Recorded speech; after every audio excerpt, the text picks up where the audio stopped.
तस्मै श्रीगुरवे नमः। नमो विष्णुपादाय कृष्णप्रेष्ठाय भूतले श्रीमते जयपताकस्वामिनिति नामिने। नमो विष्णुपादाय कृष्णप्रेष्ठाय भूतले श्रीमते भक्तिवेदांत स्वामिनिति नामिने। नमस्ते सारस्वती देवं गौरवाणी प्रचारिणे निर्विशेष शून्यवादी पाश्चात्य देशतारिणे। जय श्री कृष्ण चैतन्य प्रभु नित्यानंद श्री अद्वैत गदाधर श्रीवासदि गौर भक्त वृंद। हरे कृष्णा कृष्ण कृष्ण हरे हरे, हरे राम राम राम हरे हरे। क्वचित् गायति गायत्सु मदान्धालेष्वनुव्रतैः उपहीयमान चरिता పది సంకర్షణాన్వితః। ఒకప్పుడు బృందావనమునందలి భ్రమరములు మదమత్తులో కనులు మూసుకొని గానము చేయుచుండును। మిత్రులను బలదేవుని కూడి అరణ్య పదమున చనుచు శ్రీకృష్ణుడు తన లీలలను మిత్ర బృందము గానము చేయుచుండగా ఆ భ్రమర గానమును అనుకరించెడివాడు। ఒకప్పుడు అతడు చిలుక పలుకులను, మరొకప్పుడు తీయని గొంతుతో కోకిల ధ్వనిని, ఇంకొకప్పుడు కలహంస కూజితమును అనుకరించుచుండెడివాడు। ఒకప్పుడు అతడు నెమలి నృత్యమును అనుకరించుచు మిత్రులకు నవ్వును కలిగించెడివాడు।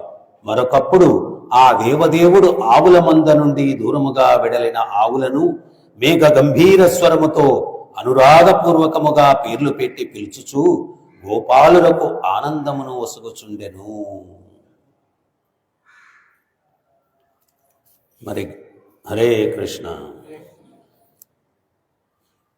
గోలోక బృందావనంలో చాలామంది అడుగుతూ ఉంటారు, ప్రభుజీ ఆధ్యాత్మిక జగత్తుకు వెళ్ళిపోయిన తర్వాత ఏం జరుగుతుంది అని। ఇది జరుగుతుంది। ఇక్కడంతా మనకు గోల, అక్కడంతా మనకు లీల। మరి లీల కావాలన్నా గోల కావాలన్నా మనమే డిసైడ్ చేసుకోవాలి। ఇక్కడ మనం ఎవరితో సాంగత్యం చేసినా, ఎవరితో మాట్లాడినా ఎండ్ ఆనందమేం రాదు, ఏదో ఒక దుఃఖం వచ్చేస్తుంది అనమాట। ఏం చెప్తారంటే భౌతికంగా నువ్వు ఎంత మాట్లాడకుండా ఉంటావో, ఎంత వ్యక్తులతో ఇంటరాక్ట్ అవ్వకుండా ఉంటావో అంత ప్రశాంతంగా ఉంటావు అని చెప్తారు। అది ఎంత మనం చేస్తే అంత తలనొప్పి।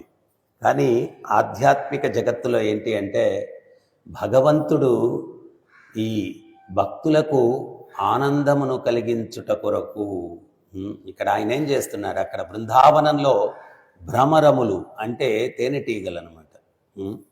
అవి చక్కగా తేనె సేవించి తర్వాత ఆ కృష్ణుని యొక్క ఉపస్థితము వలన ఆ కృష్ణుడు పక్కనే ఉన్నాడు। ఇప్పుడు మామూలుగా ఆ కృష్ణుడు పక్కన ఉన్నప్పుడు అంతకన్నా మించినటువంటి మత్తు ఇంకేం ఉంటుంది చెప్పండి। ఆ ఆనందము, ఆ యొక్క తన్మయత్వం, ఆ తన్మయత్వంతో ఆ భ్రమరములు ఏంటి అంటే కళ్ళు మూసుకొని అవి జుంకారము, ఆ భ్రమరం, ఆ శబ్దం, ఆ యొక్క శబ్దము అవి చేస్తూ ఉంటే ఇక్కడ గోపాలురు మరి వాళ్ళ పని ఏంటి అంటే కృష్ణుడు ఆ ముందు రోజు ఏమేమి లీలలు చేశాడో వాటిని కీర్తనలుగా పాడుతూ ఉండేవారంట। బృందావనంలో కాలక్షేపం అంటే ఇదే, ఎంటర్టైన్మెంట్ అంటే ఇదే। ఎవరి కీర్తన చేస్తే జీవుడు తృప్తి చెందుతాడో అటువంటి కీర్తనను చేస్తూ ఎల్లవేళలా ఉండేటువంటి వారు బృందావనంలో। ఆ ఇద్దరు గోపికలు కలిశారంటే, ఇక్కడ ఇద్దరు ఆడవాళ్ళు కలిశారంటే వాళ్ళత్త గొడవలు ఏం కొట్టుకున్నారు, వీళ్ళ కథ ఏంటి, వాళ్ళ కథ ఏంటి, ఇవన్నీ చర్చిస్తాం। కానీ అక్కడేంటి అంటే ఇద్దరు గోపికలు కలిశారు అంటే కృష్ణుని లీలలే స్మరణ, కృష్ణుని లీలల గురించి చెప్పుకుంటూ ఉండేటువంటి వారు। ఇక్కడ ఈ గోపాలురందరూ కూడా ఆ యొక్క కృష్ణుని యొక్క దివ్యమైనటువంటి లీలలను గానన చేస్తూ ఉంటే భగవంతుడు వాళ్లకు ముదము నొందడానికి, వాళ్లకు ఆనందాన్ని ఇవ్వడానికి భ్రమర గీతము, ఆ భ్రమరములు ఏ రకంగా జుంకారము చేయుచున్నాయో ఆ రకంగా కృష్ణుడు కూడా అంటూ ఆయన కూడా ఆ శబ్దాన్ని చేస్తూ ఉన్నాడు. ఆ శబ్దాన్ని చేస్తూ ఉన్నాడు. పురంధరదాస్ అందుకనే ఒక పాట పాడతాడు. ఆ పాటకు అర్థం ఏంటి అంటే, ఒక భక్తుడు అట్లా పడుకొని భగవంతుడు కీర్తన చేస్తూ ఉన్నాడంట. చేస్తూ ఉంటే కృష్ణుడు పక్కన కూర్చొని వింటున్నాడంట. అరే నేను పడుకొని ఉన్నాను, స్వామి కూర్చొని ఉన్నాడు అని చెప్పి ఆ భక్తుడు లేచి కూర్చున్నాడంట. కూర్చుంటే భగవంతుడు నించుని వింటున్నాడంట. అరే భగవంతుడు నించొని ఉన్నాడు, నేను కూర్చొని ఉన్నాను అని చెప్పి ఈ భక్తుడు లేచి నించుని కీర్తన చేస్తున్నాడంట. అప్పుడు భగవంతుడు నృత్యం చేస్తున్నాడంట. అంటే ఆ కీర్తన సారాంశం ఏం చెప్తారంటే, ఆ భగవంతునికి భక్తునికి అనాదిగా పోటీ జరుగుతుందంట. ఒకరినొకరు సేవించుకోవాలా అని. మరి బృందావనంలో కూడా అదే భావన ఏంటంటే, ఆ భక్తులు చూడండి, ఆ గోపాలుడు ఆ కృష్ణుని యొక్క లీలల గురించి కీర్తన చేస్తూ ఉంటే వాళ్లకు ఆనందం కలిగించడం కోసం ఈయన భ్రమర శబ్దాన్ని ఆయన చేస్తూ ఉన్నాడు భగవంతుడు. తర్వాత సుఖదేవ గోస్వామి ఏం చెప్తూ ఉన్నాడు అంటే, చిలకలాగా పలుకుతున్నాడంట, కోకిలలాగా పలుకుతూ ఉన్నాడంట, నెమలిలాగా నృత్యం చేస్తూ ఉన్నాడంట. ఇవన్నీ ఎవరు చేస్తున్నారు అంటే, సాక్షాత్తు ఆ దేవదేవుడు కృష్ణుడు ఆ భక్తులను సంతృప్తి గెలుచుట కొరకు ఇవన్నీ చేస్తూ ఉన్నాడు. ఆయనకేం పని అండి? ఆయనకేం పని చెప్పండి? కానీ ఆయన పనంతా ఏంటి అంటే, తనను నమ్ముకున్నటువంటి, తనను ఎల్లవేళలా స్మరించేటువంటి ఆ భక్తులకు ముదము నొందించడమే భగవంతుని యొక్క పని. లక్ష్మీ అమ్మవారు అంటారు ఆది పురాణంలో, ఏమయ్యా స్వామి, ఎంత అన్యాయం అయ్యాను మీరు చేసేది. నేను ఎల్లవేళలా మీ పాదపద్మములు అంటి పెట్టుకొని పాదాలు పిసుకుతూ ఉంటే ఎవడో గౌతమి ఘాట్లో ఇస్కాన్ గుళ్ళో కృష్ణాని పిలంగానే నాకు చెప్పబెట్టకుండా వెళ్ళిపోతారు కదయ్యా మీరు. ఏమన్నా న్యాయమా చెప్పండి? ఇది చెప్పాలి కదా అట్లీస్ట్. ఎక్కడికి వెళ్తున్నారు ఏంటి, ఎవడు పిలిచాడు ఏంటి, ఏముండదే. నేను అట్లా మీ పాదాలు అంటి పెట్టుకుని పాదాలు పిసుకుతూ ఉంటే మీరేమో ఎవడో పిలిచాడని చెప్పి పరిగెట్టుకుంటూ వెళ్ళిపోతారు. ఏమి న్యాయమయ్యా స్వామి ఇది? అప్పుడు భగవంతుడు ఏమంటాడంటే, దేవి ఏమి చెప్పమంటావు, నా భక్తులకు నేను తప్పించి అన్యులు ఎవరూ తెలియదు, అందువల్ల నేను వెళ్ళకపోతే ఇంకెవరు వెళ్తారు చెప్పు అని చెప్పి భగవంతుడు దానికి సమాధానం చెప్తాడు. నా భక్తులకు నేను తప్పించి ఇంకెవరూ తెలియదు, కృష్ణుడు ఒక్కడే. అది కష్టమైన, నష్టమైన, ఆనందమైన, సుఖమైన ఆ కృష్ణుడికే చెప్పుకునేది, ఇంకెవరికే చెప్పుకునేది లేదు. మరి నేను తప్పించి వాళ్ళకి ఇంకెవరూ తెలియదు. అటువంటిప్పుడు నేను వెళ్లకుండా ఇంకెవరు వెళ్తారు చెప్పు? సో ఇది ఆ కృష్ణుడు అంటే, ఒక్కసారి ఆయన దృష్టి నీ మీద పడింది అంటే ఇంకా ఆ దృష్టిని ఎవరు మరల్చలేరు. ఆయన దృష్టి నీ మీద సోకాల. మరి ఆ దృష్టి నీ మీద సోకాల అంటే నీవు చేయాల్సినటువంటిది ఏమిటి అంటే, భక్తియుక్త సేవలు. ఆ భక్తియుక్త సేవలు నువ్వు చేస్తూ ఉంటే భగవంతుడు అట్లాగే ముదమును అందిపోతాడు. ఆ భక్తి పరాకాష్ఠ అయినటువంటి, భక్తి పూర్ణ స్వరూపమైనటువంటి ఆ శ్రీమతి రాధారాణి యొక్క భక్తికి భగవంతుడు ఆయన దాసుడైపోతాడు. జయదేవ గోస్వామి ఆ దాస్యం ఏ స్థాయికి ఉంటుందయ్యా అంటే, ఆమెకు పాదసేవ చేసేటువంటి స్థాయికి ఉంటుంది. అంటే భగవంతుడు ఆమెకు పాదసేవ చేస్తాడు. జయదేవ గోస్వామి ఆయన యొక్క కీర్తనలో, ఆయన యొక్క రాసిన కావ్యములో ఇది రాయడానికి మనసు ఒప్పలేదంట. భగవంతుడు ఎవరు? అఖిలాండ కోటి బ్రహ్మాండ నాయకుడు. ఆయన పోయి శ్రీమతి రాధారాణి యొక్క పాదాలు సేవించడం ఏంటి?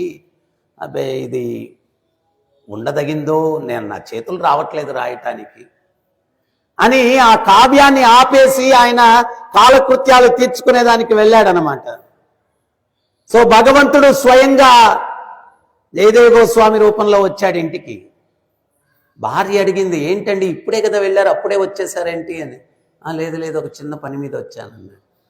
వెళ్ళి కూర్చొని ఆయన ఆ కావ్యాన్ని పూరించాడు. ఏమని పూరించాడు అంటే, ఆ భక్తి స్వరూపమైనటువంటి శ్రీమతి రాధారాణి యొక్క పాదపద్మములను ఆ దేవదేవుడైన కృష్ణుడు సేవించుకున్నాడు అని చెప్పి ఆ కావ్యాన్ని పూర్ణ చేసి, ఏమే కొంచెం ఆకలిగా ఉంది, భోజనం పెడతావు అన్నాడు.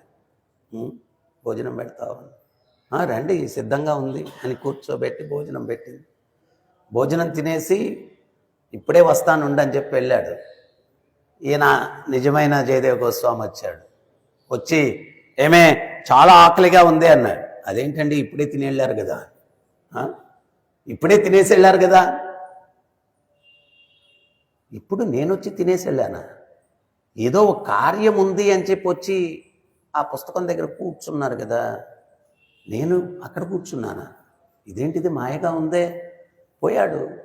అది చూస్తే ఏదైతే ఆయన కావ్యం పూర్ణించడానికి మనసు ఒప్పలేదో అది పూర్తి కావింపబడింది. అప్పుడు ఆనంద బాష్పాలతోటి అశ్రు నయనాలతోటి భార్యతోటి చెప్తున్నాడు జయదేవ గోస్వామి, ఓసే పిచ్చిదానా, ఇప్పుడు వచ్చింది నేను కాదే, నేను సంశయించాను, స్వామి యొక్క హృదయాన్ని పూర్ణంగా అర్థం చేసుకోలేకపోయాను. నేను భక్తి అనేది ఉంటే భగవంతుడు ఏ స్థాయికన్నా దిగజారుతాడు, పాదసేవ ఏంటి నెత్తిన పెట్టుకొని నడుస్తాడు. అటువంటిది ఆయన హృదయాన్ని అర్థం చేసుకోలేక శ్రీమతి రాధారాణి యొక్క పాదాలను సేవించాడు అనేది రాయలేకపోయాను. కానీ ఆ దేవదేవుడే స్వయంగా వచ్చి దాన్ని పూర్ణత్వం కావించాడు. వచ్చింది నేను కాదు, ఆ స్వామి వచ్చి దీన్ని రాసి వెళ్ళాడే అని చెప్పి అశ్రునయనాలతోటి భార్యకు చెప్పాడు. నీ భాగ్యం ఏమిటో, ఆయన దర్శనమైంది, ఆయనకు భోజనం కూడా వడ్డించావు, నీ అదృష్టం ఎంతటిది అన్నాడు. నీ అదృష్టం ఎంతటిది అన్నాడు. అంటే మనం ఇక్కడ అర్థం చేసుకోవాల్సింది ఏంటి అంటే, భగవంతుడు కరుణామూర్తి, కరుణామూర్తి ఆయన.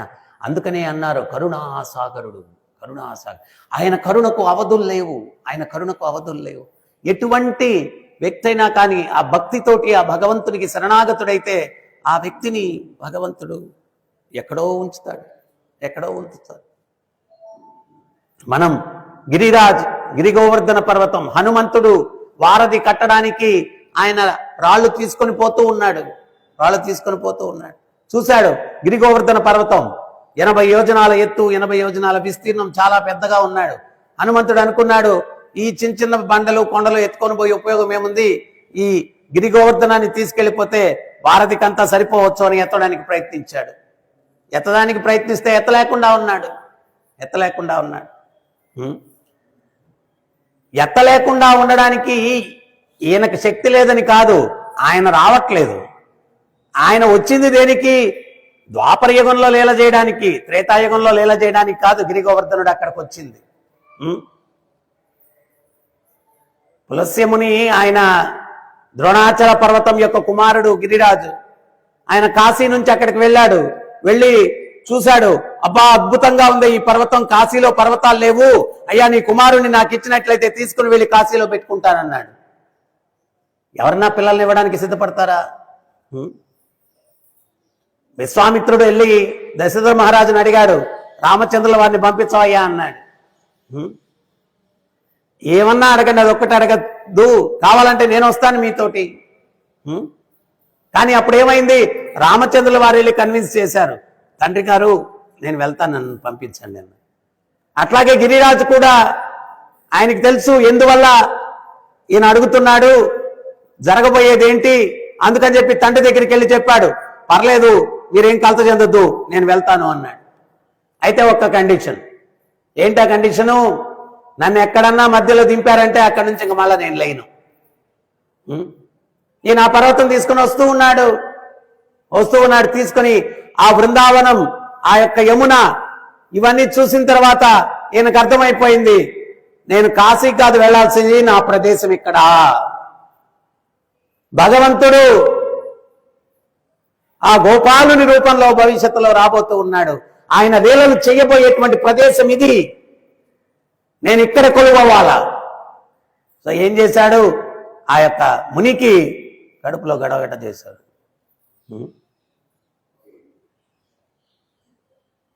దేన్నైనా ఆపుకోగలం కానీ దాన్ని ఆపుకోలేము. ఆయన టక్కన అక్కడ దింపేసి ఆయన వెళ్ళిపోయి కాలకృత్యాలు తెచ్చుకొని వచ్చాడు. ఈ లోపల ఎత్తబోతే ఏం లేయట్లేదు. ఏమయ్యా నువ్వు లేయట్లేదంటే, నేను మొదట చెప్పాను కదయ్యా, ఎక్కడన్నా దించితే అక్కడి నుంచి కదలని చెప్పాను కదయ్యా. ఈయన దివ్య దృష్టితో ఆలోచించాడు. ఆలోచిస్తే ఈయనకు అర్థమైన సత్యం ఏంటి అంటే, ఈ గడబడ ఈయనే సృష్టించాడు యోగమాయతోటి. నన్ను నువ్వు మోసం చేశావు, అందువల్ల నిన్ను నేను శపిస్తూ ఉన్నాను అన్నాడు. ఏమని శపిస్తూ ఉన్నాను? ప్రతిరోజు ఆవాలు గింజంతా నువ్వు భూమిలోకి వెళ్ళిపోతావు. ఈరోజు కొంత ఎత్తులో అయినా కానీ గిరిగోవర్ధనం మనకు కనిపిస్తూ ఉన్నాడు. భవిష్యత్తు రోజుల్లో వాళ్ళకి గిరిరాజు కనిపించడు, అంతర్ధానం అయిపోతాడు కొన్ని వందల సంవత్సరాలకి. ఎందువల్ల అంటే ఆ శాపం వల్ల. అయితే ఆ శాపానికి గిరిగోవర్ధనుడు కలత చెందలేదంట. ఎందువల్ల అంటే, నేను చాలా ఎత్తుగా ఉన్నాను, స్వామి ద్వాపర యుగంలో వచ్చి ఆయన లీలలు చెయ్యాలా అంటే కష్టపడి ఎక్కాల్సి వస్తుంది నేను బాగా ఎత్తుగా ఉంటే. ఈ శాపం వల్ల నేను కొంచెం ఎత్తు తగ్గితే అప్పుడు నా స్వామి వారి యొక్క బృందము చాలా సులభంగా పైకి వచ్చి నా మీద లీలలు చేయొచ్చు అని చెప్పి ఆ శాపాన్ని స్వాగతించాడంట గిరిగోవర్ధనుడు.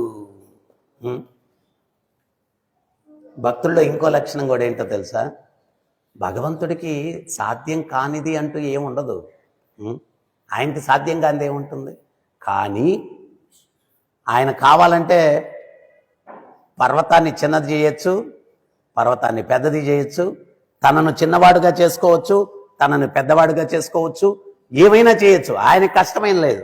కానీ భక్తుడు మాత్రము ఎప్పుడు కూడా అరే నా స్వామి కష్టపడకూడదు, నా స్వామి కష్టపడకూడదు. బృందావనంలో ఎంతమంది రాక్షసులను సంహారం చేశాడు భగవంతుడు, కానీ ఆ యశోదమ్మకు మాత్రం ఒక సామాన్యమైనటువంటి తన పుత్రుడే. అందుకని చెప్పి ఆమె ఏం చేస్తుంది రోజు కూడా తెలుసా? కృష్ణునికి చక్కగా పావన సరోవరంలో స్నానం చేయించి 12 తిలకాలన్నీ ఒంటి మీద పెట్టి కేశవాయన మా, నారాయణాయన మా, మాధవాయన మా, గోవిందాయన మా, విష్ణువైన మా, సుధనాయన మా, త్రివిక్రమాయన మా, వామనాయన మా, శ్రీధరాయన మా, ఋషికేశాయన మా అన్ని దిక్కులా ఈ యొక్క 12 నామాలు పెట్టి అప్పుడు ఆ నారాయణుణ్ణి వేడుకుంటుందంట. ఏ దిక్కు నుంచి రాక్షసులు వచ్చినా ఆ దిక్కు నుంచి నువ్వు నా బిడ్డను కాపాడు అని చెప్పి. మనం ఎందుకు ఈ నామాలు పెట్టుకుంటామంటే ఏ దిక్కు నుంచి కూడా ఎవరూ మనకు కష్టం కలిగించకూడదు, అన్ని దిక్కుల్లో ఆ స్వామి ఉన్నాడు. ఈ శరీరం అనే దేవాలయం మీద దీన్ని ఎందుకు అలంకరించుకుంటాము అంటే ఏ దిక్కు నుంచి ఏ రకమైన అపాయము రావడానికి ఆ నామం చూడంగానే భయపడిపోవాలి. కాళీయుడి పడగల మీద స్వామి నృత్యం చేశాడు. చేసి ఏమన్నాడు? ఇక్కడ ఉండకూడదు, వెళ్ళిపోమన్నాడు. నాగపత్నులు ప్రార్థించారు, ప్రాణభిక్ష పెట్టండి మా భర్తకి అని చెప్పి. వెళ్ళిపోమన్నాడు. వెళ్ళిపోమంటే ఈయన అన్నాడు, అయ్యా గరుత్మంతుడు కాసుకొని కూర్చొని ఉన్నాడయ్యా. గరుత్మంతుడు కాసుకొని కూర్చొని ఉన్నాడు. నేను బయటకు వెళ్ళిన తక్షణమే సంహరించేస్తాడు. ఈ వృత్తాంతం ఏంటి అంటే, నాగలోకంలో గరుత్మంతుడి మీద ఒక అండర్స్టాండింగ్కి వచ్చారంట. ఆయన వచ్చి ఆకలి వేసినప్పుడల్లా వచ్చి కొన్ని 100లో 1000 నాగుల్ని తినేస్తున్నాడంట గరుత్మంతుడు. సహజమైన ఆహారం. వాళ్ళందరూ ఒక అగ్రిమెంట్కి వచ్చారు. ఏదో పౌర్ణమి రోజు అమావాస్య రోజు ఒక్క నాగుపావు నీకు ఆహారంగా పెడతాం, ఇట్లా అందరినీ ఇట్లా విచ్చలవిడిగా నువ్వు తినేస్తే ఇక్కడ ఎవరు ఉండరు అని చెప్పి ఆయనకు పెట్టిన ఆహారాన్ని ఈ కాళీయుడు తినేస్తున్నాడంట. అప్పుడు గరుత్మంతుల వారు ఆగ్రహించి కాళీయుడి మీద యుద్ధం చేశాడు. యుద్ధం చేస్తే ఓడిపోయాడు. అయితే అక్కడికే ఎందుకు వచ్చి దాక్కున్నాడు అంటే అక్కడ గరుత్మంతుల వారికి శాపం ఉందంట. ఏందయ్యా శాపం అంటే, ఆయన యమునలో చేపల్ని పడుతున్నాడంట. చేపలకి ఈ యొక్క సౌరభముని ఆయనకి చాలా ఫ్రెండ్షిప్ ఉందంట. ఆ ఫ్రెండ్షిప్ ఉందంట. ఆయన నీటిలో కూర్చొని తపస్సు చేసేవాడంట.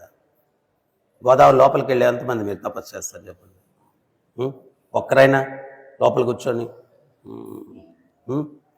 ఆయన నీటిలో కూర్చొని తపస్సు చేస్తూ ఉన్నాడు. ఆయన ఈ చేపల్ని ఈయన అపహరిస్తున్నాడని ఆగ్రహించి గరుత్మంతుల వారిని శపించారంట. ఈ ప్రదేశానికి వస్తే నీ తల 1000 ఒక్కలు అవుతుందని. గరుత్మంతుల వారికి చేసిన అపరాధానికి ఆ సౌరభముని ఏమైంది, 2 చేపలు సంపర్కం చేసుకుంటూ ఉంటే చూసి ఆయన మనసు చలించి బాహ్య ప్రపంచానికి, తపస్సు గిపస్సు అంతా వదిలేసి బాహ్య ప్రపంచానికి వచ్చి తర్వాత 5000 మంది పిల్లలకి తండ్రి ఏమవుతాడు, ఒకరిద్దరు కాదు. సో అపరాధానికి, ఆయన చేసిన అపరాధానికి పర్యవసానం అది. సో అందువల్ల కాళీయుడికి తెలిసింది, ఇక్కడికి వస్తే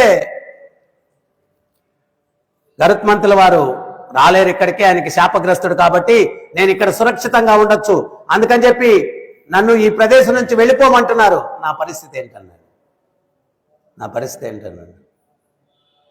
అప్పుడు కృష్ణుడు చెప్పాడు, నా పాదపద్మముల యొక్క చిహ్నము నీ శిరస్సు మీద ఉన్నది, అది నీ శిరస్సు మీద ఉంది అంటే నువ్వు ఎక్కడికి వెళ్ళినా కానీ గరుత్మంతుడే కాడు యమధర్మరాజు కూడా నీ జోలికి రాడు అన్నాడు. యమధర్మరాజు కూడా నీ జోలికి రాడు, గరుత్మంతుడే కాదు.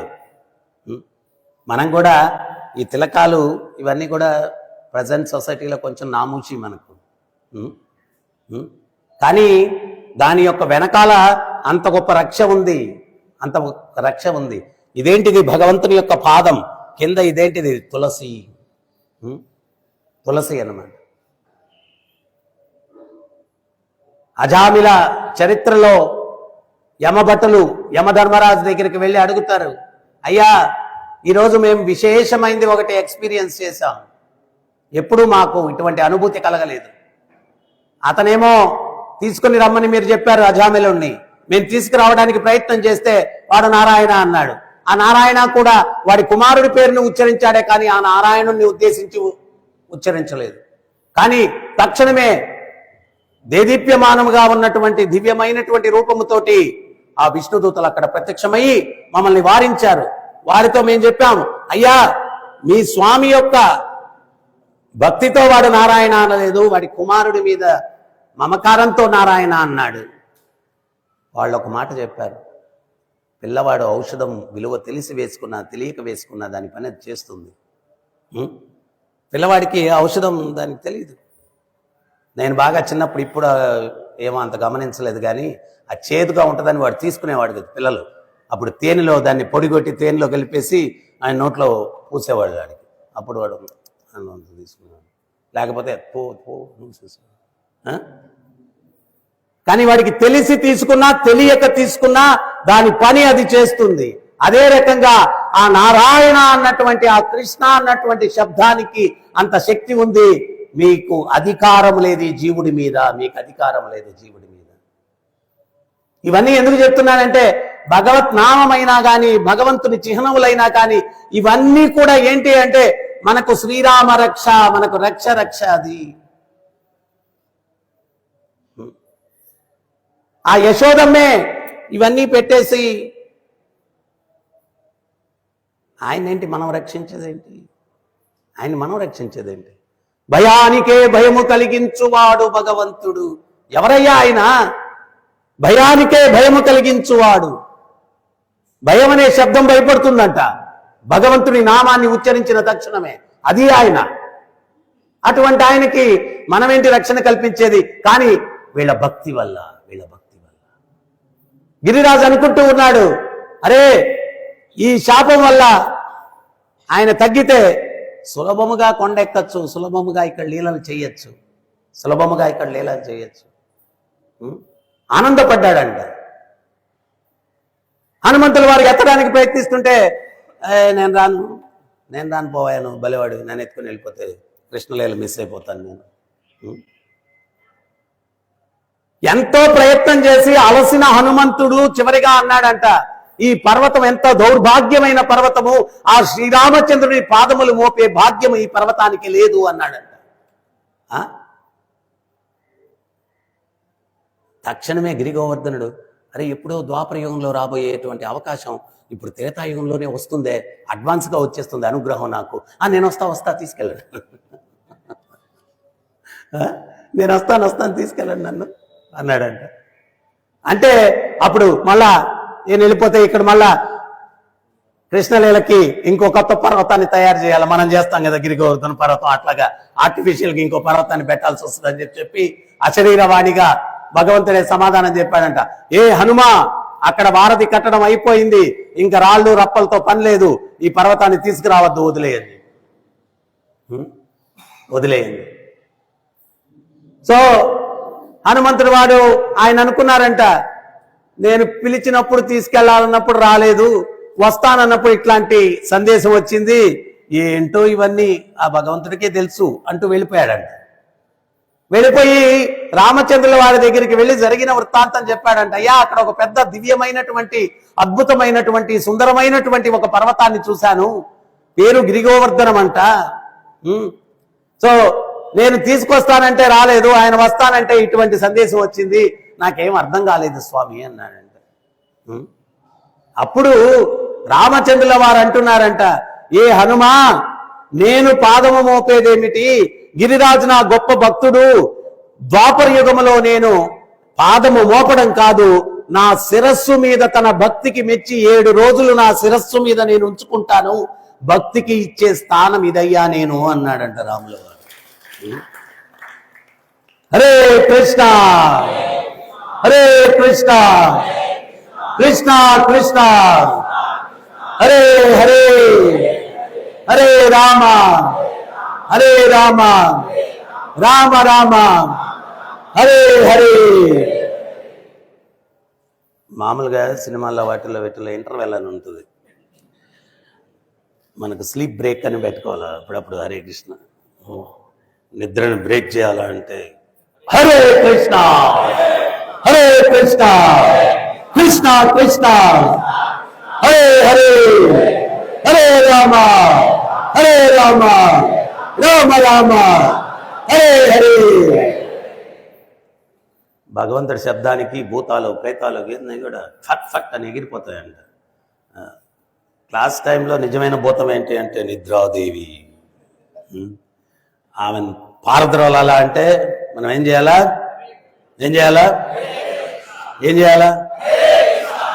చూడండి, ఒక చిన్న విషయం చెప్తాను నేను. ఇప్పుడు ప్రభుపాదులు వారు చెప్తారు, చెట్టు మీద కాకులు కూర్చొని ఉన్నాయి, గోల పెడతా ఉన్నాయి. ఆ కాకులు గోల పెడతా ఉంటే వాటికి ఇట్టంటే వెళ్తాయి అవే. ఏం చేస్తే వెళ్తాయి?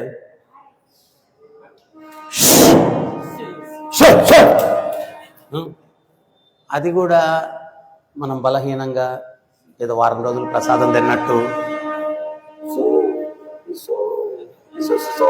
అంటే వెళ్ళవు. ఎడితే వెళ్ళి శబ్దం హరే కృష్ణ హరే కృష్ణ కృష్ణ కృష్ణ హరే హరే హరే రామ హరే రామ రామ రామ హరే హరే. ఇంకో 15 నిమిషాలు వింటారు నేను చెప్పేది, మళ్ళా తర్వాత ఇంకో బ్రేక్ ఇవ్వాలి. సో ఈ రకంగా ఆ గిరిరాజు ఆయన భక్తికి మెచ్చి నేను నా శిరస్సు మీద ఉంచుకుంటాను అని చెప్పి భగవంతుడు చెప్తున్నాడు అన్నమాట. సో ఇదే బృందావనంలో ఆ భగవంతుడు ఆ నెమలిలాగా నృత్యం చేసి ఆనందాన్ని ఇస్తూ ఉన్నాడు అంటున్నారు.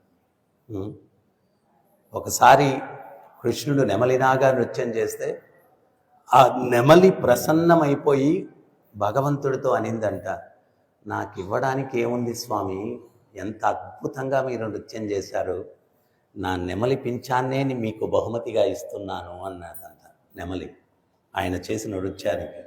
అప్పుడు భగవంతుడు అన్నాడంట, సృష్టిలో సంపర్కము లేకుండా పరమ పవిత్రంగా జీవించేటువంటి జీవుడు నువ్వు ఒక్కడివే, అందుకని నేను ఆ పవిత్రతకిచ్చే స్థానం ఏంటి అని ప్రపంచానికి తెలియడానికి నీ పింఛమును నా శిరస్సు మీద అలంకరింపజేసుకుంటాను అని చెప్పి భగవంతుడు చెప్పాడు. నీ పింఛమును నేను శిరస్సు మీద అలంకరింపజేసుకుంటాను అని భగవంతుడు చెప్పాడు.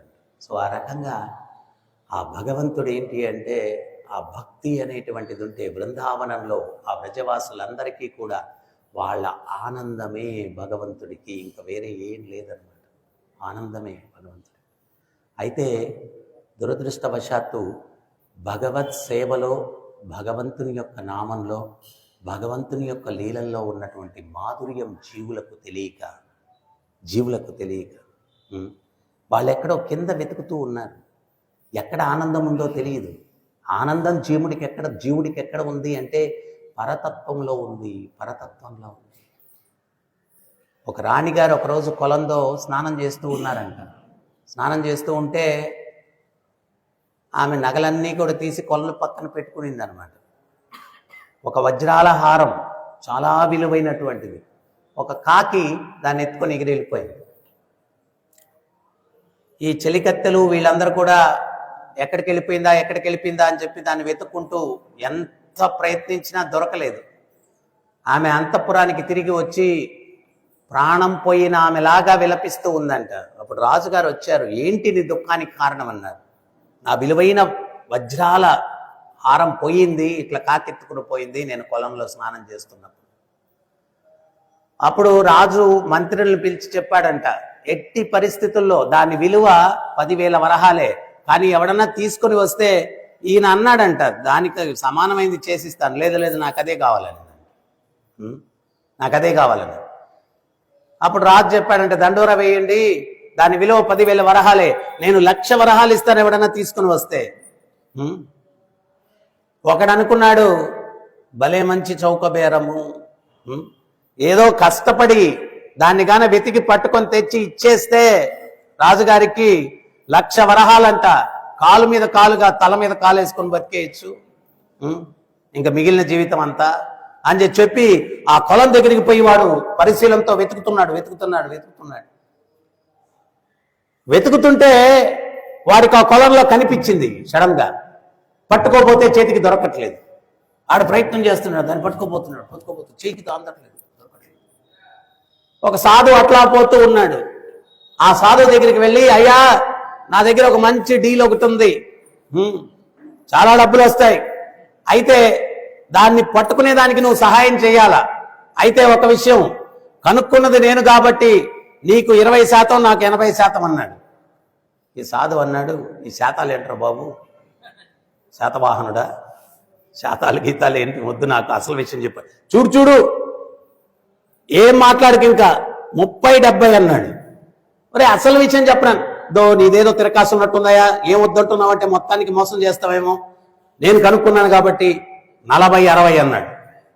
ఒరే అసలు విషయం చెప్పరా ఏంటి అన్నాడు. చివరిగా చెప్తున్నా 50-50, అంత మించి ఇంకేం లేదన్నాడు. నువ్వు అసలు విషయం చెప్పరా, పోదాం ఏంటి అసలు అన్నాడు. తీసుకెళ్ళాడు ఆ కొలం దగ్గరికి. ఆ కొలంలో దగదగదగ మెరుస్తూ కనిపిస్తుంది వజ్రాల హారం. అది పట్టుకోవాలా, రాణిగారిది పోయింది, రాజుగారు 1,00,000 వరహాలు ఇస్తా అన్నాడు, నీకు నాకు 50-50 అన్నాడు, దాన్ని పట్టుకోవాలన్నాడు.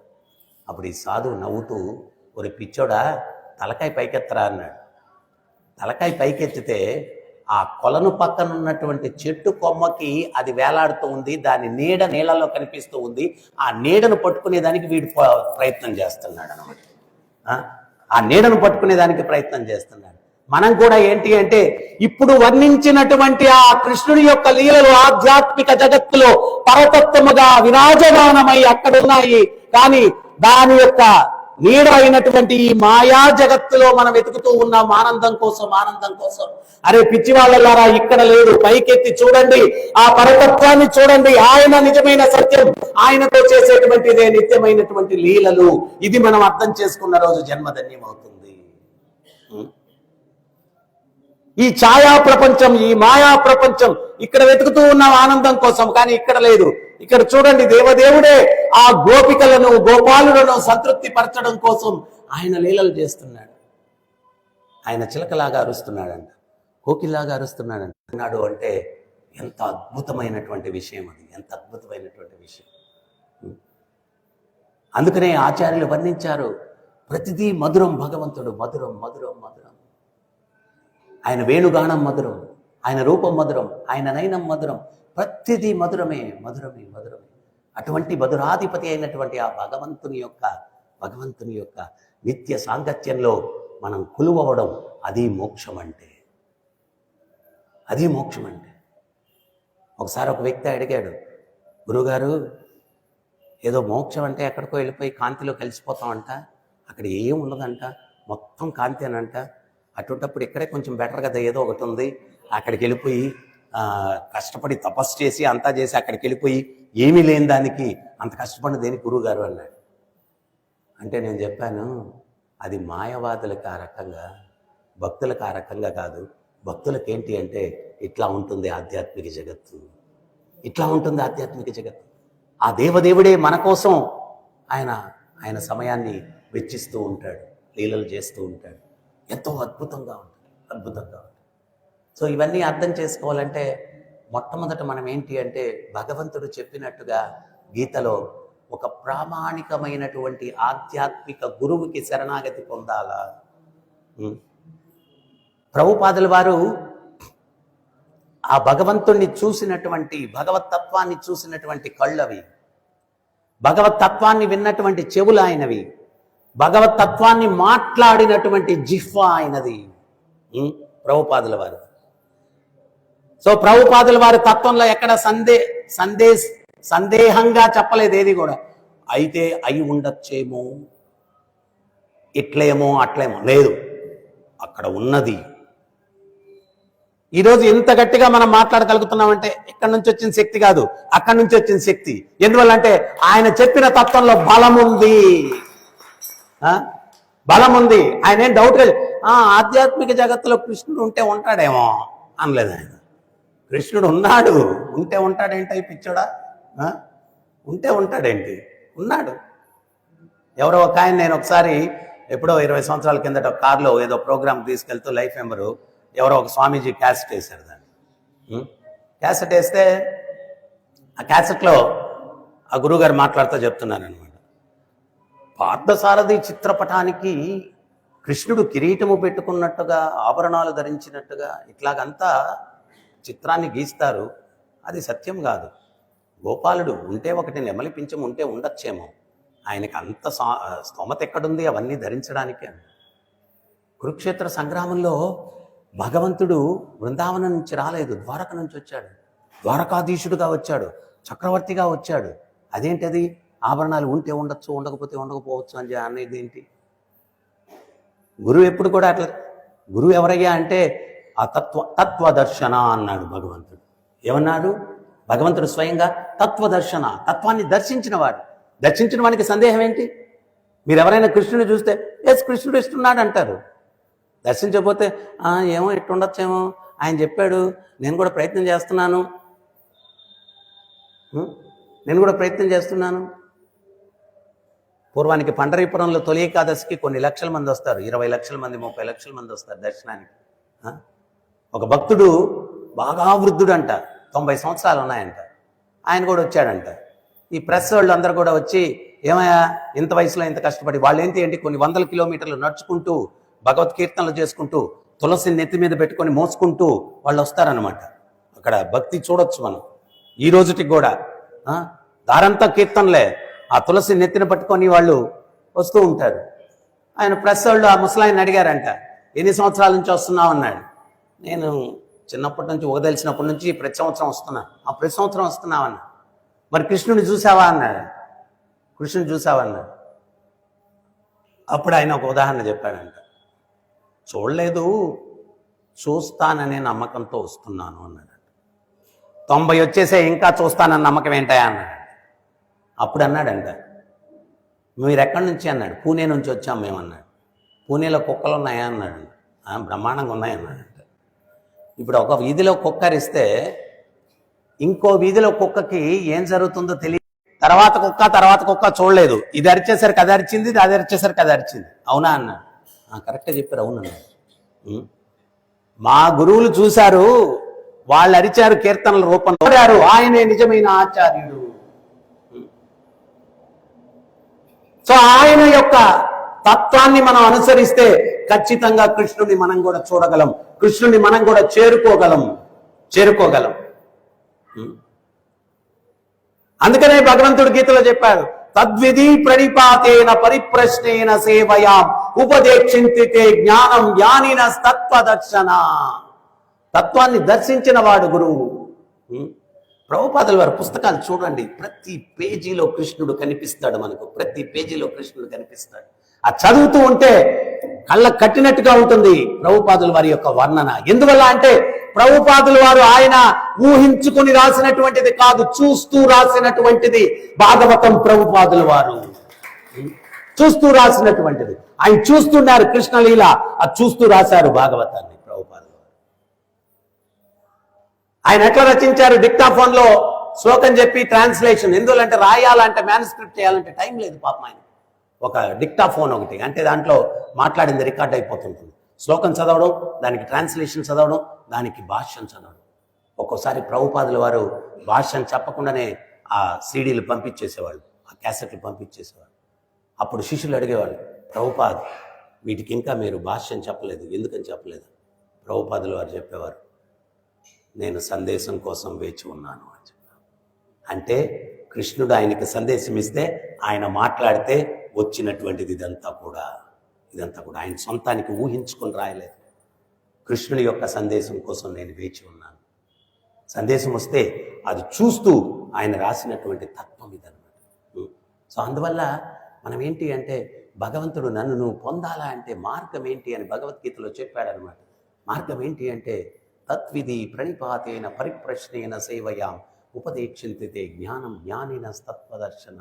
అటువంటి తత్వదర్శులకు మనం శరణాగతి. ప్రణిపాతేన అంటే పూర్ణ శరణాగతి. పూర్ణ శరణాగతి. మనల్ని మధ్యలో వదిలిపెట్టే వాళ్ళ దగ్గర కాదు మనం వెళ్ళాల్సింది, మనల్ని చివరి దాకా తీసుకుని వెళ్ళేవాళ్ళు. ఏ ఆచార్యుడు కూడా హామీ ఇవ్వలేదు ప్రభుపాదులు వారు ఇచ్చినటువంటి హామీ. ఆయన ఏం చెప్పారు అంటే, నువ్వు 16 మాలలు జపం చేయి, భగవత్ సేవ చేయి, 4 నియమాలు పాటించు, నేను వచ్చి నిన్ను తీసుకెళ్తానన్నారు. ఏ ఆచార్యుడు ఆ రకంగా హామీ ఇవ్వలేదు, నేను వచ్చి నిన్ను తీసుకెళ్తా అన్నారు. మనం సింపుల్గా చేయాల్సింది ఏంటి అంటే, ఆయన మీద విశ్వాసంతో నామం చేసుకోవడం, నియమాలు పాటించడం, ఆ భగవద్భక్తుల సాంగత్యం చేసి శక్తి కొద్దీ సేవ చేసుకోవడం. శక్తి కొద్దీ సేవ అంటే హనుమంతుడి శక్తి ఉండేవాడు హనుమంతుడి సేవ చేయాలా, ఉడత శక్తి ఉండేవాడు ఉడత సేవ చేయాలి. మళ్ళీ హనుమంతుడి శక్తి ఉండేవాడు నేను ఉడతను ప్రభు అనకూడదు. నిజంగా ఉడతను చేసినా చేసేస్తాడు భగవంతుడు. కేర్ఫుల్గా ఉండాలి. శక్తి కొద్దీ చేయాలి, ఎంత శక్తి ఉంటే అది చేయాలి, ఎంత శక్తి ఉంటే అది చేయాలి. సో పూర్వానికి ఒక వ్యక్తి ఉన్నాడంటే, అంటే ఎటువంటి గురువుకి శరణాగతి పొందాలా? పూర్వానికి ఎవరో ఒకడు పౌర్ణమి రోజు గంగలో స్నానం చేయడానికి వెళ్ళాడంట. వెళ్తే ఆడు స్నానం చేసి గట్టు మీద వాడు తెచ్చుకున్నటువంటి టవల్తో తుడుచుకుంటూ ఉంటే ఒక వ్యక్తి దివ్యంగా స్నానం చేసి బయటకు వస్తూ కనిపించాడంట. కనిపించేసరికి వీడికేం అర్థం కాలేదు, ఇదేంటి ఆజానుబాహుడు ఉన్నాడు, చాలా దివ్యంగా కనిపిస్తున్నాడు, తేజవంతంగా ఉన్నాడు. వెళ్ళిపోయి ఏమండి ఎవరండి మీరు అని అడిగాడు. అడిగితే నేను నీకు కనపడకూడదు, ఎట్ట కనిపించాను? సరే కనిపించారు కదా చెప్పండి ఎవరు మీరు అన్నాడు. నేను దేవతని అన్నాడు. ఎక్కడి నుంచి వచ్చారండి? స్వర్గం నుంచి వచ్చాను. ఏమండి ఎందుకు వచ్చారు అన్నాడు. గంగలో స్నానం చేయడానికి వచ్చాను. ఏమండి స్వర్గంలో నీళ్ళు ఉండవండి? నీళ్ళకి బాగా కరువు అండి అక్కడ. ఒక పిచ్చోడా, స్వర్గంలో నీళ్ళు లేక కాదు, గంగ ఉండదు. ప్రతి పౌర్ణమికి గంగలో స్నానం చేయడానికి మేము దేవతలు వస్తుంటాం. ఓహో స్వర్గం ఎట్టా ఉంటుందండి అన్నాడు. అరే అద్భుతంగా ఉంటుంది, ఉద్యానవనాలు, భవంతులు, పంచభక్ష ప్రమాణాలు, మధుపానీయాలు అని చెప్పి స్వర్గాన్ని వర్ణించాడండి. వర్ణించేసరికి వీడు ఏమండి ఏమనుకోకుండా నన్ను స్వర్గానికి తీసుకెళ్ళండి. రే ఎవరు పడితే వాడు స్వర్గానికి వచ్చేసేదానికి ఏమైనా పిచ్చి ప్లేస్ అనుకున్నారా? లేదు తీసుకెళ్ళండి. ఏమండి భలేవాళ్ళండి, ఇంత గొప్పగా వర్ణించకపోయినా కానీ నేను అడుగుండేవాడిని కాదండి, బ్రహ్మాండంగా వర్ణించారండి, మనసు ఇంకా ఆగట్లేదండి, దయచేసి తీసుకెళ్ళిపోండి ప్లీజ్ అండి అయ్యండి అండి. వీడెవడరా జిడ్డోడు అని చెప్పి సరే మామూలుగా అందరికి కనపడకూడదు, వీడికి కనిపించాను, సరే ఒక పని చేయరా, వచ్చే పౌర్ణమికి వచ్చాయి తీసుకెళ్తాను అన్నానంట. వీడు ఇంకా ఎగిరి గంతేసి ఇంక వీడికి ఆనందానికి అవధులు లేవు. ఇంక ఇంటికి వెళ్ళే దారిలో ఏం చేస్తున్నాడంటే, మనము గౌరంగ మహాప్రభు, నిత్యానంద మహాప్రభు కీర్తన చేసుకుంటూ ఎట్ట పోతాం అట్టవాడు వచ్చే పౌర్ణమి అంట డ్యాన్స్ చేసుకుంటాం.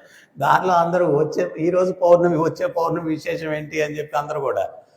వీడి ఇంటికి వెళ్ళాడు, తలుపు తట్టాడు, భార్య తలుపు తీసిందనమాట. తలుపు తీస్తే వీడు ఆనందం ఆగట్లేదు, వచ్చే పౌర్ణమి అంటా ఉన్నాడు.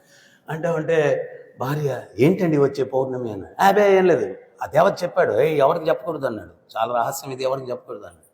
సరేనని చెప్పి వీడు భోజనం పెట్టింది. వీడు ఆనందం ఆగట్లేదు, భోజనం శుభ్రంగా తినచ్చు కదా సైలెంట్గా, లేదు వీడు ఆ భోజనం ఆ వడ్డిస్తూ ఉంటే వీడు వచ్చే పౌర్ణమి అంటాం.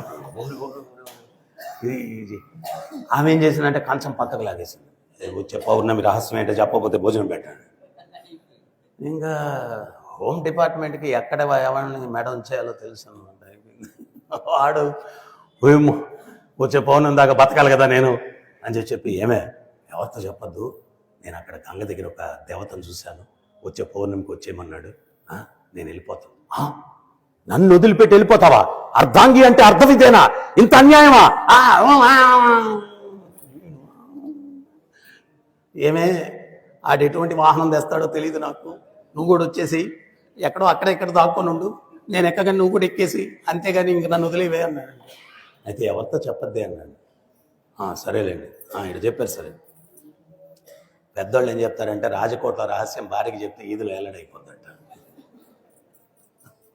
ఆమె ఏం చేసింది, పక్కింటి ఆమెతో మాట్లాడతా వచ్చి పౌర్ణమి అని. ఆ పక్కింటి ఆవిడేమో ఏమైందండి వచ్చే పౌర్ణమి విషయం? ఏం లేదండి, ఏం లేదు. ఏమండి, మన స్నేహం ఎంత బలమైందండి, అంత బలమైన ఈ స్నేహం మధ్యలో దాపరికం ఏదన్నా ఉంటుందా అండి? మీరు నిజంగా ఏదో దాస్తున్నారండి నా దగ్గర, స్నేహానికి వచ్చే విలువ ఇదేనా అండి అని చెప్పి ఆమె. ఈమె ఎవరితో చెప్పొద్దు, మా ఆయనకి స్వర్గానికి ఇన్విటేషన్ వచ్చింది, మరి మీ సంగతి? చచ్చినోడు నా గురించి ఆలోచించలేదు, కానీ ఉపాయం చెప్పాడు. వాహనంలో ఆయన ఎక్కగానే నన్ను కూడా టక్కనెక్కేయమన్నాడు. మరి నేనండి ఏ దోస్తి హమ్ నహీ చూడేగా అన్నారు కదా, మరి నా విషయం ఏంటి? మీరు కూడా వచ్చి అక్కడ దాంకోండి, నేను ఎక్కగానే మీరు కూడా ఎక్కేయండి అని. ఆమె ఏం చేసింది, వాళ్ళ ఆయన ఇంటికి రాగానే వచ్చే పౌర్ణమి అని. ఊరంతా ఒకటే హిట్ సాంగ్, అందరు కూడా వచ్చే పౌర్ణమి. ఆ పౌర్ణమి రానే వచ్చింది. ఈడెళ్ళాడు స్నానానికి, వెళ్తే ఆయన దేవత వచ్చాడు. స్నానం అయిపోయిన తర్వాత, సార్ ఏం సార్ వెహికల్ గీకిల్ ఏం తేలేదు అన్నాడు. నువ్వు అక్కడే కదా, నేను గాల్లోకి ఎగురుతాను, నా కాళ్ళు పట్టుకో, వెళ్ళిపోదాం. అయితే గమ్యాన్ని చేరుకునేంత వరకు ఏం మాట్లాడకూడదు, వెహికల్తో పని లేదండి. వీడు అంతేనంటారు సార్. అంతకే నిన్నేం మోసేస్తున్నాను. ఆయన గాల్లోకి ఎగరగానే వీడు చక్కని కాళ్ళు పట్టుకున్నాడు. పక్కన పొదలోనే భార్య ఉంది, ఆమె వీడి కాళ్ళు పట్టుకుంది. పక్కన పొదలోనే పక్కింటి ఆమె ఉంది, ఆమె కాళ్ళు పట్టుకుంది. పక్కింటి ఆయన ఊరంతా వాళ్ళు ఎగిరిపోతా ఉంటే ఒక్కరు టకా టకా టకా టకా కాళ్ళు పట్టుకుంది. హ్యూమన్ చైన్ అనమాట, పెద్ద చైన్ మొత్తం. వీడు కిందకు చూశాడు, చూస్తే ఊరంతా ఉందనమాట మొత్తం. వీడు అయ్యా దేవత గారు, వీడికి సందేహం వచ్చింది. ఏమని అంటే నన్ను ఒక్కడిని పిలిచాడు, ఎంతమంది వచ్చేస్తున్నారు, ఆడ ప్లేస్ ఉండదో వీడి సందేహం, చావు సందేహం వీడికి. అయ్యా దేవత గారు, నా సందేహాన్ని నివృత్తి చేయాలి. మాట్లాడద్దని చెప్పా, నా గమ్యం చేరుకునేంత వరకు అన్నాడు. అయ్యా నా వల్ల కాదు, మధ్యలోనే పోతాను నా సందేహాన్ని నివృత్తి చేయకపోతే అన్నాడు. ఏంటి ఆ సందేహం? చచ్చాడు అన్నాడు. అయ్యా స్వర్గంలో ఎంతమందికి స్థానం ఉంటుందండి అన్నాడు. ఓరి పిచ్చోడా, ఎంతమంది వెళ్తే ఇంకంతమందికి ఉంటుందా అన్నాడు. అమ్మయ్యా అని చేతులు వదిలేసాడు వాడు అక్కడి నుంచి. బడబడబడబడబడ. సో ఆ నిగ్రహ శక్తి, ఆ నిగ్రహం, అది ఉన్నటువంటి వాడే ఆ ఆచార్యుడు. ఎవరు అంటే చివరి వరకు తీసుకుని వెళ్ళగలిగినటువంటి వాడు స్వామి ప్రభుపాదుల వారు. మీరు చూసినట్లయితే పరమ పవిత్రమైనటువంటి ఆచార్యులు, భగవద్భక్తులు. ఆయనకు మనం శరణాగతి పొంది ఆయన్ని సంతృప్తి పరచడానికి మనం ప్రయత్నంగా చేసినట్లయితే ఖచ్చితంగా ఆ భగవంతుని యొక్క కృప అన్నటువంటిది మనకు ఉంటుందన్నమాట. సో ప్రభుపాదుల వారు నిన్న కూడా ఎవరో డివోటీస్ వస్తే వాళ్ళతో డిస్కస్ చేస్తున్నారు. ఆయన జీవితంలో మీరు చూస్తే వేరే ఆలోచన ఏం లేదు, ఆయనకి వేరే ఆలోచన ఏం లేదు. మనందరి మీద కరుణ ఆయనకి అనంతంగా ఉండిందనమాట. ఆయనకి ఎవరితో మాట్లాడినా, ఎక్కడ ప్రవచనం చెప్పినా కానీ, ఆయన పుస్తకాలు రాసినా కానీ ఒకటే ఒక గోల్. ఏంటది అంటే ఈ అజ్ఞానాంధకారంలో జీవులు అల్లాడుతూ ఉన్నారు వాళ్ళు చేసిన కర్మలకి. వాళ్ళని ఎట్లా విముక్తిని కల్పించి ఆనందాలయమైనటువంటి ఆ వైకుంఠానికి ఎట్లా చేర్చాల వాళ్ళను, ఆ తపన తప్పిస్తే ఇంకొకటి లేదు ప్రభుపాదుల వారు. రాత్రి పగలు ఏ దేశానికి వెళ్ళినా, ఎవరు పిలిచినా, ఎంతమందితో నేను మాట్లాడచ్చు, ఎంతమందికి ఉపన్యాసం ఇవ్వచ్చు, ఎంతమందికి జ్ఞానాన్ని నేను ఇవ్వగలను, ఇదే తపన తప్పించి ప్రభుపాదుల వారికి ఇంకొకటి లేదు. ఈ రోజుల్లో మనం చూస్తూ ఉంటాం స్వామీజీలు కానీ వాళ్ళు కానీ వీళ్ళు కానీ వాళ్ళు ఆస్తులను కూడబెట్టాలా, లేకపోతే ఏం చేయాలా, అది చేయాలి, ఇది చేయాలి. ఒక పక్క తత్వం బోధిస్తూనే వెనకాల బ్యాక్గ్రౌండ్లో ఏదో ఒక ఎజెండా ఉంటుంది. కానీ ఒకే ఒక ఎజెండా ప్రభుపాదుల వారికి ఉండింది. ఏంటది అంటే ఈ జీవుల్ని ఎట్లా ఉద్ధరింపజేయాలా, అంతకు మించిన ఆలోచన ఇంకోటి లేదు ఆయన. అటువంటి పరమ పవిత్రమైనటువంటి ఆచార్యుని ఆశ్రయంలో భగవద్భక్తిని చేసి ఆయన ఇచ్చిన సూచనల ప్రకారం మన జీవితాన్ని మలచుకొని ముందుకు వెళితే మన జన్మ ధన్యం అవుతుందన్నమాట. సో అందువల్ల చాలామందికి ఆధ్యాత్మిక జగత్తు ఎట్లా ఉంటుంది అంటే ఈరోజు చక్కటి శ్లోకం అన్నమాట. ఆధ్యాత్మిక జగత్తులో భగవంతుడు ఆ భక్తులను సంతృప్తిపరచడం కోసం ఆయన ఏమేమి వేషాలు వేస్తున్నాడో చూడండి. ఆ యొక్క తేనెటీగల్లాగా ఆయన అరుస్తూ ఉన్నారు, చిలకలాగా అరుస్తూ ఉన్నారు, కోకిల్లాగా అరుస్తూ ఉన్నారు, నెమల్లాగా నడుస్తున్నారు, నెమల్లాగా నృత్యం చేస్తూ ఉన్నారు. ఇవన్నీ కూడా ఎందుకు చేస్తున్నారు అంటే ఆ గోపాలురందరినీ కూడా సంతృప్తుల్ని చేయడానికి. సో భగవంతుడు ఆ భక్తుల కోసమే ఆయన సమయం అంతా కేటాయిస్తారు. భక్తుల్ని ముదమునందించడమే భగవంతుని ఎజెండా. కష్టాలను చూసి ప్రహ్లాదుడు ఏమన్నాడు, నరసింహ భగవానుడు చెప్పాడు, అయ్యా వచ్చే నువ్వు వైకుంఠానికి వెళ్ళిపోదామని. ప్రహ్లాదుడు అన్నాడు, మా గురుదేవుని యొక్క అనుగ్రహము వలన మీ పాదపద్మముల పట్ల కించిత్తు ఆకర్షణ నాకు కలిగినది. ఆ ఆకర్షణ లేనటువంటి అభాగ్యులు ఎంతమందో ఇక్కడ అల్లాడుతూ ఉన్నారు. వాళ్ళందరిలో కూడా మీ పాదపద్మముల పట్ల ఆకర్షణ కల్పించి మీ దగ్గరకు పంపించి చివరిగా నేను వస్తాను స్వామి అన్నాడు ప్రహ్లాదు. చివరిగా నేను వస్తాను అన్నాడు. అంటే ఆచార్యులు ఎందుకంత తపస్సు చేస్తారు, ఎందుకంత కష్టపడతారు అంటే వాళ్ళల్లో జీవ కరుణ అన్నటువంటిది అనంతంగా ఉంది. మనందరం ఇక్కడ పడేటువంటి కష్టాలు ఓర్చుకోలేకుండా ఉన్నారు. వాసుదేవదత్త ఏమన్నాడు, భగవంతుడు ప్రత్యక్షమై నీకేం వరం కావాలో కోరుకోమన్నాడు. స్వామి, ఈ జీవులు చేసిన పాపాలు చూసి వాళ్ళు పడేటువంటి కష్టాలు చూస్తే నా హృదయం రోధిస్తుంది. My heart is bleeding. నా హృదయం రోధిస్తూ ఉంది. దయచేసి వాళ్ళందరినీ పాప విముక్తుల్ని చేసి మీ దగ్గరకు వైకుంఠానికి తీసుకుని వెళ్ళండి. వాళ్ళు చేసిన పాపాలకి పర్యవసానంగా నేను కష్టాలు అనుభవిస్తూ ఉండిపోతానని చెప్పి వాసుదేవదత్త అన్నాడు. ఇది ఆచార్యుని యొక్క హృదయం. ఆచార్యుని యొక్క హృదయం ఏంటి అంటే ఈ జీవులు ఆ భగవంతునికి దూరంగా ఉండడం వల్ల కష్టాలు పడుతూ ఉన్నారు. ఆ భగవంతునికి దగ్గరగా ఎట్లా చేర్చాలి అదొక్కటే వాళ్ళ తపన. సో ఆ తపన పూర్ణముగా కలిగినటువంటి ఈ సమయానికి ఆచార్యులు ఎవరు అంటే స్వామి ప్రభుపాదుల వారు, ఆయన యొక్క ప్రతినిధులు. అందువల్ల వారి ఆశ్రయం పొంది మనం వాళ్ళు ఇచ్చిన సూచనలను అనుసరిస్తూ భగవద్భక్తిలో పురోభివృద్ధిని సాధించడానికి మనం ప్రయత్నం చేయాలి. హరే కృష్ణ. ఎవరికైనా ఏమైనా సందేహాలు ఉన్నాయా, డౌట్స్?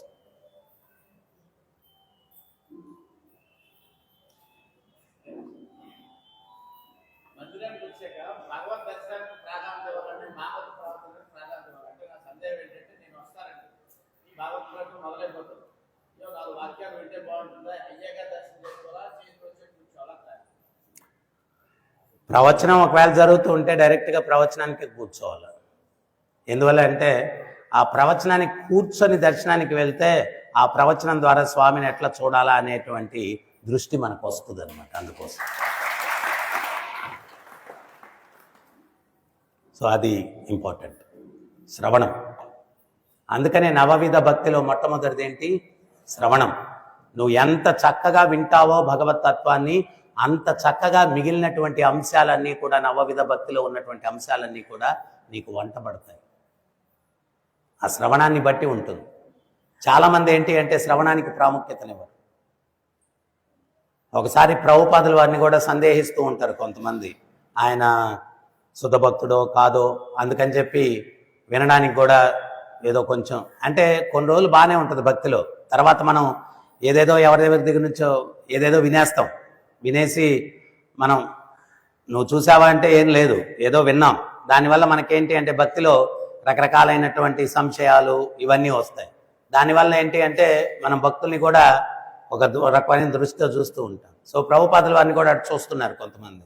అప్పుడు ప్రభుపాదుల వారు చెప్పారు, ఆయన తత్వదర్శనలు కదా అర్థమైపోద్ది, నన్నేం కొలవబాకు నువ్వు, నేను పవిత్రుని కాదనే అనుకో, కానీ నేను చెప్పే తత్వం చాలా పవిత్రమైంది, అది నువ్వు తీసుకుంటే నువ్వు పవిత్రుడు అవుతావు, అందుకని విను అంది. అందుకని చెప్పి విను. సో మనం అందువల్ల అంటే ఎవరైనా భక్తుల గురించి కూడా అనవసరమైంది వినకూడదు మనం. అది మనం చూస్తే కానీ అది సత్యం కాదు. ఇక్కడ నుంచి ఒకటి వస్తుంది, ఇక్కడి నుంచి ఇంకోటి వస్తుంది, అసలు విషయం కన్నా ఇదిగా ఉంటుంది. సో అది మనల్లో భక్తిని తగ్గిస్తుంది. సో అందువల్ల శ్రవణం అనేది మొట్టమొదటిది భక్తిలో.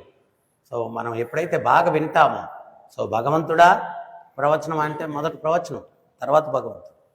ఎందువల్ల అంటే ఆ ప్రవచనం ద్వారా ఆయన ఎట్ట చూడాలో నీకు ఇంకొంచెం ఒక మెట్టు ఎదుగుతావు. చాలా మంచి ప్రశ్న.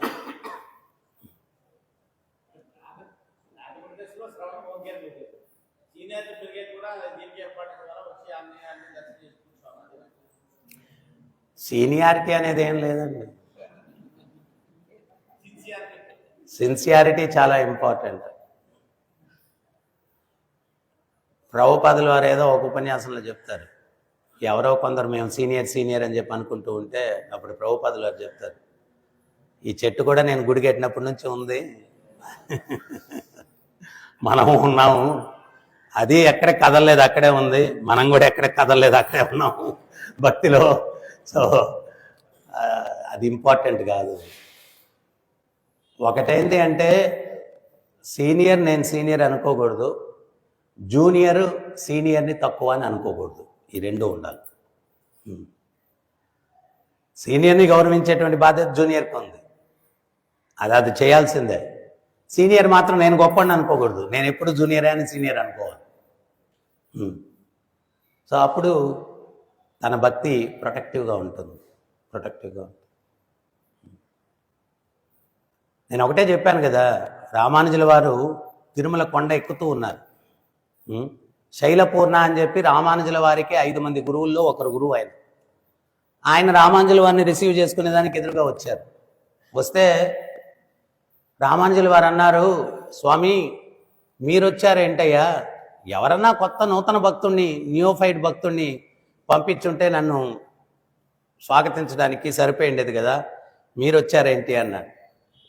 అప్పుడు ఆ శైలపూర్ణ అన్నాడు, రామానుజ నువ్వు చెప్పింది కరెక్టే, నాకన్నా కొత్త భక్తుణ్ణి వెతకడానికి ప్రయత్నం చేశాను, ఈ తిరుమల కొండ మీద నాకన్నా నూతన భక్తుడు ఇంకెవరూ నాకు కనిపించలేదు, అందుకని నేనే వచ్చాను అన్నాడు. నాకన్నా నూతన భక్తుడు ఇంకెవరూ కనిపించలేదు, అందుకని నేను వచ్చాను అన్నాడు. ఒక్క సత్యాన్ని మనం అర్థం చేసుకుంటాం. పెద్ద చెప్పినా కానీ సేవ అంటే ప్రభు ఇప్పుడే వచ్చేస్తా ప్రభు, మళ్ళీ కనపడరు.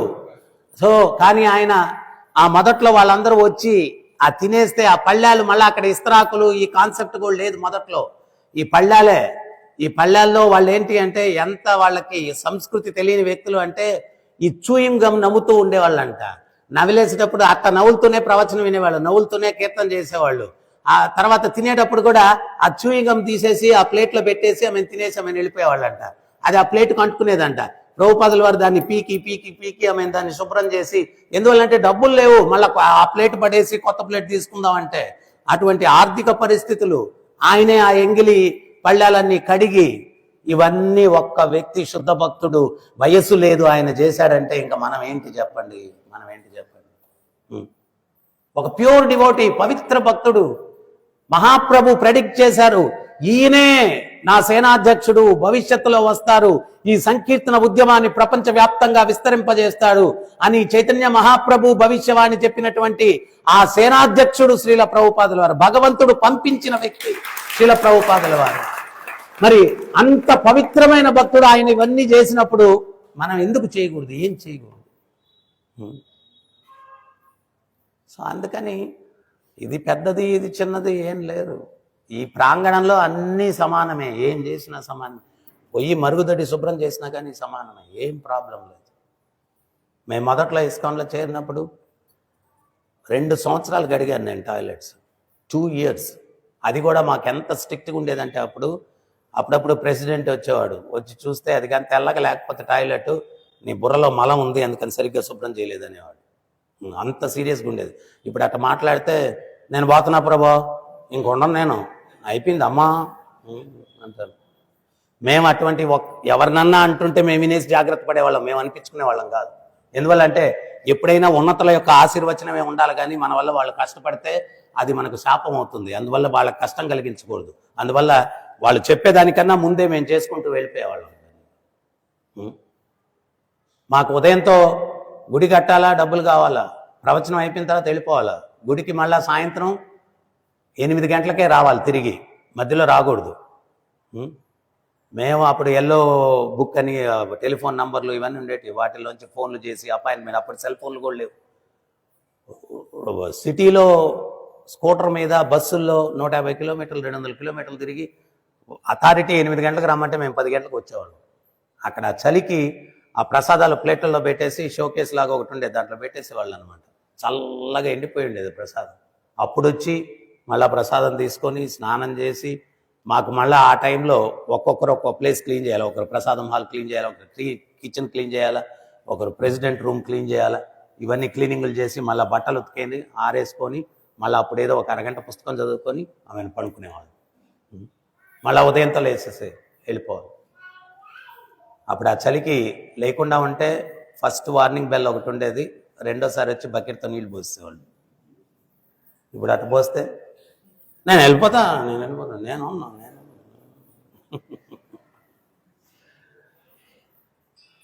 సో అందువల్ల హరే కృష్ణ. ఇంకేమైనా సందేహాలు ఉన్నాయా? ఇంకేమైనా డౌట్స్?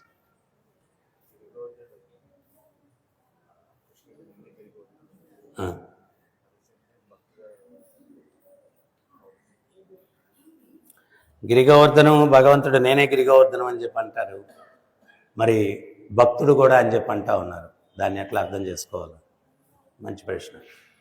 మనం ఒక్క విషయాన్ని అర్థం చేసుకోవాల్సింది ఏంటి అంటే, బృందావనంలో త్రిమూర్తులు అక్కడ 3 పర్వతాలుగా అవతరించారు. నందీశ్వర పర్వతం వచ్చి శివుడు, గిరిగోవర్ధనం వచ్చి విష్ణువు, బర్సానాలో బ్రహ్మగిరులు వచ్చి బ్రహ్మ. 3 త్రిమూర్తులు కూడా పర్వతాలుగా వాళ్ళు అవతరించారు. ఒక్కోసారి ఏంటి అంటే భగవంతుడు భక్తుల యొక్క అవతారాన్ని కూడా తీసుకుంటారు. చైతన్య మహాప్రభుగా వ్యాస భగవానుడు ఒక రకంగా చూస్తే ఆయన భక్తుడు యాక్చువల్గా, ఇంకో రకంగా చూస్తే శక్తి ఆవేశ అవతారం, భగవంతుని యొక్క శక్తి ఆవేశ అవతారం. సో ఏకకాలంలో వ్యాసుల వారి రూపంలో ఉన్నారు, కృష్ణుడి రూపంలోనే ఉన్నారు. సో అదే రకంగా గిరిగోవర్ధనుడు కూడా భగవంతుని యొక్క భక్తుడు. ఇన్ ది సేమ్ టైము అక్కడ ఆ దేవతా పూజలను ఆపు చేసి ఆ అన్నిటికీ మూలమైనటువంటి దేవదేవుని యొక్క ఆరాధనను ప్రపంచానికి పరిచయం చేయడం కోసం భగవంతుడు ఏంటి అంటే, నాతో సమానం గిరిగోవర్ధనాన్ని పూజించండి అన్న. కొందరు ఆచార్యులు ఏం చెప్తారు అంటే, భగవంతుడు ఇప్పుడు మేల్కోటలో రామానుజాచార్య ఉండగానే ఆయన విగ్రహాన్ని తయారు చేసి ప్రాణప్రతిష్ఠ చేసి ఆ విగ్రహంతో మాట్లాడండి, మాట్లాడకపోతే నేను ఇక్కడ ఉంటాను, మాట్లాడితే నేను వెళ్ళిపోతాను అన్నాడు. సో అట్లాగే గిరిగోవర్ధనం నాతో సమానమని ఎప్పుడైతే భగవంతుడు అన్నాడో అప్పుడు గిరిగోవర్ధనం భగవంతుడు అయిపోయాడు. ఆయన ప్రాణప్రతిష్ఠ చేసినట్టు ఆ పర్వతాన్ని స్వయంగా. హరే కృష్ణ. సో ఈ యొక్క వీక్ ఇంకొక 15 రోజులు కరెక్ట్గా ఉంది. మనం ఏంటి అంటే, ఇది ప్రభుపాదుల వారు చాలా చాలా గట్టిగా ప్రపంచానికి చెప్పినటువంటి మ్యారథాన్ మంత్. ఏంటి అంటే, ఈ మంత్లో ఎవరిదో ప్రపంచవ్యాప్తంగా వాళ్ళ పండగ వస్తుంది. అక్కడేంటి అంటే ఆ పండగకి గిఫ్ట్లు కొనడం, గిఫ్ట్లు ఇవ్వడం అలవాటు. మొదట్లో పాశ్చాత్య దేశాల్లోనే ఎక్కువగా మన సంస్థ ఉండిందనమాట. సో ప్రభుపాదుల వారు ఏం చెప్పారంటే, ఆ పండగకి మన పుస్తకాలే వాళ్ళు కొనాలా, మన పుస్తకాలే గిఫ్ట్లుగా ఇవ్వాలా, అందుకని ఈ నెల మ్యారథాన్ మంత్ అని చెప్పారు. ఈ నెలంతా కూడా పుస్తక వితరణకి ఎక్కువ ప్రాముఖ్యత ఇవ్వాలా అని చెప్పారు. సో మీరందరూ కూడా రోజుకొక భగవద్గీత, రోజుకొక సైన్స్ ఆఫ్ సెల్ఫ్ రియలైజేషను, ఏదో ఒక కమిట్మెంట్ పెట్టుకొని 30 రోజులు 30 పుస్తకాలన్నా మినిమం అటని చెప్పి 30 అయిపోగానే ఇంక గమ్ము కూర్చోబాకండి. ఏమో భగవంతుడు మీలో తీవ్రత చూసి, నిన్న వ్రజనాథ్ ప్రభు చెప్తున్నారు, ఎవరికో చెప్పాను ఈ రకంగా ఒక రోజులోనే 5 ఆయన సేల్ చేశారన్నారు. సో ఒక రోజులో ఆయన ఒకటంటే ఆయన 5 సేల్ అయ్యాయంట. సో ఇంకా అయిపోయింది నా టార్గెట్ అనుకో. సో అందువల్ల మనం ఇంతమంది డివోటీస్ ఉన్నాము, ఇది టార్గెట్ పెట్టుకొని ఈ నెలలో ఎన్ని ఎక్కువ పుస్తకాలు వితరణ చేస్తారో అంత ప్రయత్నం చేయండి. ఈ మంత్ ఎండింగ్లో మనందరం కూడా మ్యారథాన్ అయిపోయిన తర్వాత షార్ట్ ట్రిప్ ఒకటి ఉంటుంది, ఎక్కడికన్నా మంచి ఆధ్యాత్మిక యాత్ర ఒకరోజు ఉంటుంది. ఎవరైతే పుస్తకాలు బాగా వితరణ చేశారో వాళ్ళకి ఇన్సెంటివ్ అన్నమాట అది. హరే కృష్ణ. సో తర్వాత ఇంకోటి ఏంటి అంటే 28వ తేదీ కావల్లో రథయాత్ర ఉందన్నమాట. ఎవరైనా భక్తులు వచ్చేవాళ్ళు ఉంటే మన నిమాయ్ ప్రభు దగ్గర లేకపోతే మన శ్రీహరి గారి దగ్గర పేర్లు నోట్ చేసుకోండి. దాన్ని బట్టి మనం వెహికల్స్ అవి అరేంజ్ చేయడానికి వీలవుతుందన్నమాట. సో అప్పుడప్పుడు ఈ రథయాత్రలు ఇవన్నీ పార్టిసిపేట్ చేయడం వల్ల ఏంటి అంటే మనం కొంచెం అట్టా ఉంటాం కదా, కొంచెం కొంచెం మనం యాక్టివ్ అవడానికి ఒక అవకాశం ఇవన్నీ కూడా మన యొక్క చైతన్యాన్ని బూస్టప్ చేసుకునేదానికి అవకాశము. సో అందువల్ల అటువంటి యాత్రలో కూడా పాల్గొంటే బాగుంటుంది. మీ పేర్లు వారికి ఇవ్వాలి. హరే కృష్ణ. గ్రంథరాజ్ శ్రీమద్ భాగవతం కి, జగద్గురు శ్రీల ప్రభుపాద్ కి, రాలా గోపీనాథ్ కి, రాధా పార్థసారథి కి, రాధా కృష్ణ చంద్ర కి, జగన్నాథ్ బలదేవ్ సుభద్రమాయ కి, గోవింద శ్రీనివాస్ కి, గౌర్ నితాయ్ కి, నితాయ్ గౌర్ ప్రేమానందే. హరి